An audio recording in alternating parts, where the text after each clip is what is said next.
siang teman-teman semua. Kembali lagi di podcast saya, Ruang Lingkup, yang membahas mengenai teori sosiologi. Nah, pada siang hari ini kita akan membahas tentang teori konstruksi sosial yang dikembangkan oleh Peter L. Berger dan Thomas Luhmann.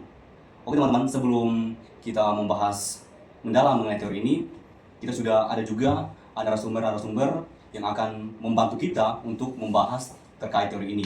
Nah, sebelum kita masuk pada pembahasan teori ini, alangkah lebih baiknya kita perkenalan dulu sama narasumber-narasumber kita, supaya teman-teman yang menyaksikan video ini juga bisa mengenal mereka ya secara mendalam itu. Oke, langsung saja kita kepada yang pertama. Silahkan kakak yang di depan ini, saya perkenalkan. Perkenalkan teman-teman pemirsa, nama saya Jimri Brutu, NIM 7120240063. Dan perkenalkan, saya Mitra Mandumulai dengan NIM 71204186. Ya, dan saya Darling Batuk dengan NIM 712024-044. Perkenalkan, nama saya Marta Manu dengan NIM 712021-252. Oke, baik ya. Terima kasih untuk Kak Jimri, Kak Midra, Kak Marta, dan Kak Darling. Dan saya sendiri, Agri Polopsau, sebagai moderator ya, baik teman-teman. Nah, teman-teman semua, di siang hari ini kita membahas mengenai teori konstruksi sosial. Oke, baik Kak. Jadi, saya juga sebelum masuk, saya juga mau mengemukakan sedikit pendapat saya tentang teori ini ya Kak. Mungkin teman-teman kakak-kakak semua akan menilai apakah benar atau tidak. Nah, dalam teori ini yang dikembangkan oleh Peter L. Berger dan Thomas Luhmann, terutama dalam tulisan mereka ya, dalam Deconstruction of Sociology Construction of Reality, begitu ya, dalam teori mereka. Nah, di sini mereka mengungkapkan bahwa sebenarnya segala aturan yang ada ya, yang mengatur kita hari ini begitu, itu sebenarnya sesuatu yang bukan ada sejak awal begitu, tetapi itu adalah sesuatu yang kemudian dibentuk oleh individu-individu tertentu dalam suatu kelompok. Nah, kira-kira apa itu benar ya? Oh, benar ya, berarti kakak sepakat ya bahwa memang teorinya itu seperti itu. Oke teman-teman, jadi secara garis besar teori konstruksi sosial mengatakan bahwa segala bentuk aturan yang ada yang mengatur kita hari ini itu adalah sesuatu yang disepakati sebenarnya. Jadi aturan-aturan yang ada itu bukan hadir sejak awal gitu, tapi itu adalah sesuatu yang seiring berjalan waktu setiap individu dalam kelompok-kelompok tertentu kemudian menyepakati hal itu, dan itu yang kemudian dijadikan sebagai aturan untuk menentukan bagaimana cara kita berperilaku seperti itu. Nah, tapi sebelum masuk nih, aku mau nanyain dulu nih, bagaimana latar belakang ya terbentuknya teori ini? Kira-kira teori ini hadir dengan tujuan seperti apa begitu? Mungkin ada kakak yang menjelaskan kepada kita? Mungkin Oke, Kak Jimri. Mungkin saya akan memberikan pendapat tentang latar belakang mereka. Teori konstruksi sosial yang dikembangkan oleh Peter L. Berger dengan Thomas Luhmann ini di dalam buku mereka, yaitu The Social Construction of Reality, yang dimana mereka memberikan kerangka kerja untuk memahami bagaimana individu dan masyarakat berinteraksi dalam membentuk realitas sosial, yang dimana teori ini berfungsi sebagai jembatan atau jembatan antara sosiologi mikro yang berfokus kepada interaksi individu, dan sosiologi mikro ini yang melihat struktur sosial yang mana yang lebih besar. Terus kalau tentang teori konstruksi sosial Berger dan Luhmann ini, yang dimana mereka memberikan kerja yang kuat untuk memahami hubungan antara sosiologi mikro dan makro dengan pendekatan pentingnya interaksi sosial dalam membentuk realitas. Nah, teori ini juga menunjukkan bahwa individu dan masyarakat sosial saling mempengaruhi melalui proses eksternasi, objektifikasi, dan internasi. Kan itu ketiga itu ya, teman-teman. Nah, dari sini kita dapat melihat bagaimana pengalaman individu berkontribusi pada pembentukan norma dan nilai yang lebih besar dalam masyarakat. Ya, mungkin itu dari saya, ya. Oke, baik ya, terima kasih penjelasannya. Oke, jadi dari penjelasan kakak Jimri, saya mau menangkap bahwa ternyata teori konstruksi sosial ini hadir untuk menjembatani antara teori dari sosiologi makro dan sosiologi mikro seperti itu. Dimana kalau kita melihat tadi apa yang dijelaskan bahwa dimana sosiologi mikro itu berfokus bahwa yang ada itu sebenarnya adalah masyarakat, individu. Benar. Sementara dari sudut pandang teori sosiologi makro mengatakan bahwa yang ada dalam masyarakat, tetapi sosiologi teori konstruksi mengatakan bahwa ternyata sesuatunya saling mempengaruhi begitu. Di mana atur yang ada itu sebenarnya kan dibentuk oleh individu-individu sendiri. Kemudian nanti disepakati ya itu masyarakat. Nah, ini kemudian itu yang membentuk bagaimana cara masyarakat berperilaku itu. Oke, tapi begini.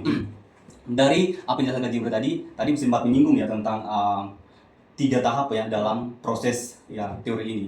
Kalau tidak salah ada tahapan yang pertama itu eksternalisasi, internalisasi, objektivasi dan internalisasi. Nah, mungkin dari kakak Jibril atau dari kakak bertiga, mungkin ada yang menjelaskan kepada kita dan juga teman-teman yang menonton bagaimana ketiga tahap ini bisa terjadi dalam proses terjadinya dalam teori konstruksi sosial ini. Mungkin ada kakak yang menjelaskan kepada kita. Jadi silakan Kak itu Bidra. menurut saya yang pertama nih ya eksternalisasi, ya kan? Ya. Jadi di mana itu proses pertama di mana manusia mencurahkan dirinya ke dalam dunia. Ini terjadi ketika manusia mengekspresikan diri, ide, nilai dan perilaku ke dalam tindakan nyata yang kemudian membentuk kehidupan bersama. Proses ini tidak berlangsung dalam aktivitas fisik, tetapi juga dalam cara berpikir, berkomunikasi, dan menciptakan makna. Nah, kalau yang objektivasi, tahap yang menghasilkan atau hasil-hasil ciptaan manusia tadi, seperti institusi, agama, norma, nilai, dan lain-lain, ini menjadi tampak nyata gitu. Menjadi tampak nyata seolah-olah sudah ada dengan sendirinya dan berdiri di luar diri manusia. Dalam proses ini, dunia yang awalnya diciptakan manusia justru mulai mengatur manusia itu sendiri. Nah, yang terakhir ini internalisasi, yang dimana proses individu ini menerima dan menyerap dunia sosial yang objektif tadi ke dalam kesadarannya sendiri. Nah, jadi manusia ini mulai memahami dan mempercayai nilai-nilai dan aturan yang keyakinan sebagai bagian dari dirinya itu seakan-akan itu udah lama ada dan memang benar adanya. Seperti itu, Pak. Oke, baik, terima kasih untuk penjelasannya. Oke, baik ya. Jadi dari apa yang dijelaskan oleh Kak Bidra ya, saya mau nangkep bahwa ternyata semua aturan atau suatu aturan yang hadir begitu ya, itu betul-betul adalah proses ya yang dikembangkan oleh individu tertentu dalam satu kelompok itu melalui 3 tahap itu tadi. Eksternalisasi itu adalah proses di mana individu ya yang sesuatu yang sebelumnya ada dalam pemikirannya yang menuangkannya kepada lingkup sosial begitu. Nah, jadi apa yang menjadi idenya dia atau pengalamannya dia itu dituangkan dalam kelompok sosial itu. Kemudian ide yang disampaikan itu disepakati bersama gitu. Itu yang menjadi objektivasi. Kemudian apa yang disepakati itu yang menjadi nilai untuk mengatur setiap individu dalam kelompok tertentu dalam berperilaku seperti itu. Nah, yang terakhir adalah internalisasi. Itu adalah bagaimana nilai-nilai yang telah disepakati dan yang mengatur itu diserap kembali oleh individu-individu itu untuk menjadikannya dasar atau patokan dalam berperilaku. Kurang seperti itu ya teman-teman. Oke, saya punya satu pertanyaan lagi ya untuk kakak semua.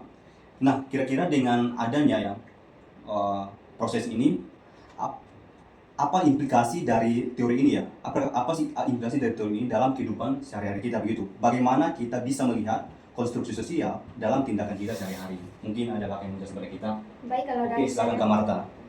baik kalau dari saya, teori ini menjelaskan bahwa realitas sosial tidak bersifat mutlak, tetapi dibentuk dan dipertahankan melalui interaksi manusia. Artinya, apa yang kita anggap sebagai normal, benar, atau realitas sebenarnya adalah hasil dari proses sosial. Bukan sesuatu yang muncul secara alami. Dalam praktiknya, ini berdampak pada cara kita berpikir, bertindak, dan berinteraksi. Misalnya, nilai dan norma masyarakat, seperti cara berpakaian yang pantas atau peran gender. Misalnya laki-laki bekerja, perempuan di rumah. Terbentuk karena proses sosial yang terus-menerus dibangun dan diwariskan. Dan bagaimana kita bisa melihat konstruksi sosial dalam tindakan kita sehari-hari. Nah, kita bisa melihat dalam banyak hal seperti bahasa yang kita gunakan. Misalnya, kita menyebut orang yang berpakaian rapi sebagai profesional, sedangkan yang berpakaian santai sebagai kurang serius. Itu adalah konstruksi makna. Nah, kesimpulannya adalah teori konstruksi sosial membantu kita menyadari bahwa banyak hal yang kita anggap sebagai kenyataan sesungguhnya adalah hasil kesepakatan bersama dalam masyarakat. Dengan memahami ini, kita bisa lebih kritis terhadap nilai-nilai yang kita anut, lebih terbuka terhadap perbedaan, dan lebih sadar bahwa kita juga punya peran dalam membentuk realitas sosial di sekitar kita. Itu dari saya. Oke, terima kasih atas penjelasan yang disampaikan oleh Kak Marta. Oke, jadi mungkin secara simpelnya apa yang disampaikan Kak Marta itu menjelaskan bahwa segala sesuatu ya, dalam teori ini menekankan bahwa aturan yang ada itu tidak hadir secara alami, tapi itu adalah proses konstruksi dari individu-individu, begitu ya. Sehingga tadi Kak Marta juga menyinggung mengenai bagaimana cara kita bisa melihat orang yang berpakaian rapi sebagai yang profesional dan yang berpakaian biasa sebagai yang kurang serius gitu. Itu menunjukkan bagaimana sebuah norma yang ada dalam kelompok tertentu menentukan untuk individu-individu bisa memberikan penilaian standar yang baik dan tidak baik itu seperti apa. Nah, itu adalah sesuatu yang dikonstruksi, ya begitu ya teman-teman. Jadi itu bukan sesuatu yang ada sejak awal atau hadir secara alami begitu, tapi itu adalah proses ya yang kemudian disepakati bersama sehingga hal itu menjadi tolak ukur untuk bagaimana individu-individu dapat berperilaku. Nah, oke teman-teman. Nah, kalau kita membicarakan tentang sebuah proses atau sebuah teori, pasti tidak terlepas yang namanya tantangan ya, atau hal-hal yang mungkin bisa dibilang nilai yang plus minusnya begitu teman-teman, atau resiko yang dialami gitu. Oke, jadi dari apa yang sudah kita perbincangkan tadi, saya mau menanyakan satu pertanyaan lagi. Ini mengenai tadi apa yang saya sampaikan, apakah ada risiko dalam konstruksi sosial atau dalam teori ini? Seperti ketika norma-norma yang mungkin yang terbentuk diterima secara luas begitu. Nah, kira-kira apa sih resiko yang ada begitu dalam teori ini atau dalam setiap norma yang kemudian disepakati gitu? Kira-kira ada kakak yang menjelaskan seperti kita? Mungkin dari saya. Oke, silakan Kak. Kan tadi kakaknya bilang apakah ada risiko Iya. dalam konstruksi sosial. Jadi ya tentu ada risikonya. Salah satu risiko dari konstruksi sosial ketika norma atau kebiasaan yang awalnya norma atau dibuat oleh masyarakat malah menjadi tidak adil atau merugikan, tapi tetap diterima begitu saja karena dianggap sudah ada sejak dulu begitu. Contohnya budaya patriarki, di mana laki-laki itu dianggap lebih tinggi atau lebih berkuasa dibanding perempuan. Padahal ini bukan sesuatu yang alami, tapi hasil konstruksi sosial yang berlangsung lama. Lalu karena ulang terus-menerus dalam keluarga, sekolah, atau media sosial, bahkan agama, maka hal ini terlihat wajar, padahal sebenarnya bisa sangat merugikan. Lalu bagaimana cara mengatasinya? Ya, kita perlu sadar dulu bahwa tidak semua hal yang kita anggap normal itu benar atau baik. Kita perlu berani bertanya dan berpikir kritis. Misalnya, kenapa perempuan tidak boleh mengambil keputusan sendiri, atau kenapa orang miskin itu dianggap malas padahal sistemnya tidak adil. Lalu kita juga bisa mulai membentuk konstruksi sosial yang baru dan lebih adil lewat pendidikan dan juga diskusi, bahkan lewat media sosial. Misalnya mulai dari menghargai perbedaan, mendukung kesetaraan gender, atau mengangkat suara kelompok yang selama ini tidak terdengar. Mungkin itu dari saya. Oke, baik, terima kasih ya untuk penjelasan dari Kak Darlin. Jadi kurang lebihnya saya garis besarnya bahwa segala sesuatu yang mungkin kita anggap normal ya, karena itu adalah aturan yang mengatur, tapi kita juga harus berpikir kritis ya. Tadi kita diajak sama Kak Darin untuk berpikir kritis, melihat kembali apakah hal itu benar. Tadi Kak Darin memberikan contoh budaya patriarki ya, di mana laki-laki dipandang lebih tinggi dari perempuan. Tapi apakah hal itu benar? Tentunya kita harus mempertimbangkannya lagi. Kita tidak boleh ya menerima asal-asalan seperti itu segala sesuatu yang ada yang kita yakini begitu ya. Oleh karena tadi Kak Darlin bilang kalau misalkan ada sesuatu yang mungkin dirasa kurang pas begitu, kita bisa untuk mengadukan atau memberikan solusi dengan membentuk atau mengkonstruksikan nilai-nilai baru yang mungkin bisa menjawab, dan itu yang ya kalau dibilang lebih relevan begitu, sehingga bisa hadir begitu ya keadilan dalam lingkup sosial begitu. Oke, jadi pembahasan kali ini memang tentang teori sosial, tapi karena kita juga harus memahami hal ini dalam sisi keagamaan juga ya. Oleh karena itu, ini pertanyaan terakhir ya di segmen kita kali ini. Dari teori ini, bagaimana cara pandang ya Berger dan Luhmann ya terhadap peran agama dalam masyarakat atau lingkup sosial begitu. Kira-kira ada yang menjelaskan dari kita?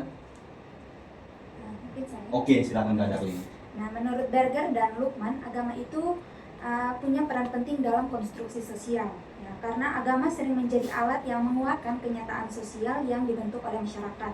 Mereka menyebutnya sebagai legitimasi tingkat tinggi. Artinya, agama sering digunakan untuk memberi makna yang dalam pada aturan-aturan sosial. Misalnya itu, aturan tentang pernikahan, cara berpakaian, peran laki-laki dan perempuan itu semua sering diberi alasan agama agar terlihat benar dan juga suci. Lalu Berger dan Lukman juga menjelaskan bahwa agama itu sendiri adalah hasil konstruksi sosial, yang artinya agama itu dibentuk lewat pengalaman manusia, lewat sejarah, budaya, interaksi, dan juga dalam masyarakat.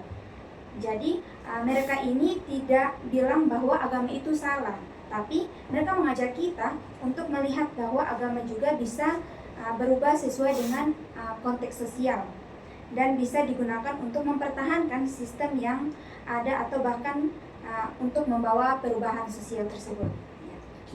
Oke, bagi yang pemirsa yang menyaksikan video ini, tidak disadari kita sudah mencapai ujung daripada acara ini.